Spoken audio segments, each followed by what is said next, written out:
Hey guys, got another protein bar review today. So today we've got the Maxine Burn protein bar. This is gluten-free, which is good to know. It says guilt-free, so I don't know if any of you are feeling guilty out there about eating your Berry Delight flavoured bars. This might be a go. I always like those kind of marketing messages on there, it's always funny. So calories on this are 520 kilojoules. Divide that by 4, so it's about 140-ish, roughly. I'll put it up on the screen.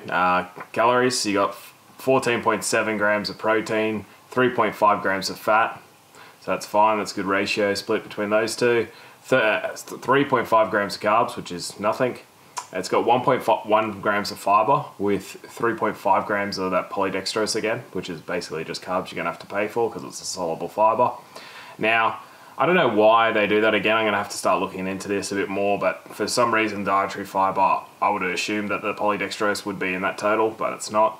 So I'll have to look it up, and I'm assuming different countries have different rules, and that's why all these bars are all different. It also says here in the little blurb on the back there, because it's Maxine's Burn, so it reckons it's got hydroxycitric acid in it, and it reckons it stops conversion of carbs into fats. So I don't know if there's any substantial evidence on that, but take it as you will. All right, let's give this a taste. I'm assuming it's going to be, you know, a berry. It's got like strawberries and blueberries in it, supposedly, by the picture. Smells really berry-ish, which is good. Okay. Kind of looks like cherry ripe, but a real pink center.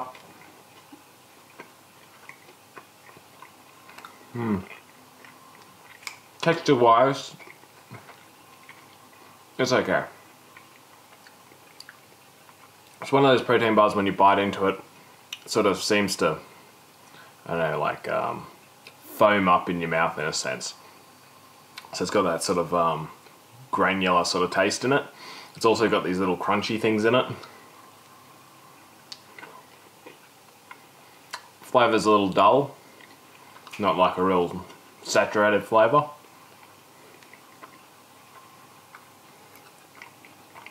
Definitely getting those hints of berry, but again, this is, yeah, it does.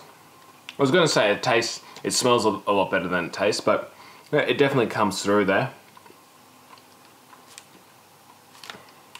Overall, not too bad. I'm not a massive fan of that type of protein bar. For some reason, they sort of foam up in your mouth and you get this real granular sort of taste. They don't literally foam up, but it feels like that in your mouth. Stats wise on this, let's just review that. 14, 3.5, and really probably about 5 grams of carbs. Again, that's a really good ratio. It's a low calorie bar, so these are always good for just snacks on the go. Always like that low calorie, good high amount of protein in there. It allows you to sort of have a lot of flexibility with your diet as you're going through the day sort of thing, because you know you can have something like this. It's going to fill that little protein like slot where maybe the meal before you only had a carbohydrate or you had something with high carbs in it, and it allows you to sort of compensate. For this one, guys, I don't love that sort of texture, and I don't love the flavor, but it's pretty good. Stats are good. Have to give this a 6.9. Flavor is the thing that's letting it down, but the stats are good. So if you need something to just get you through, maybe with a bit of protein, then this is a go. But overall, I didn't love the flavor. It wasn't as good as it could be. All right, guys, that's it for today, and we'll see you again tomorrow.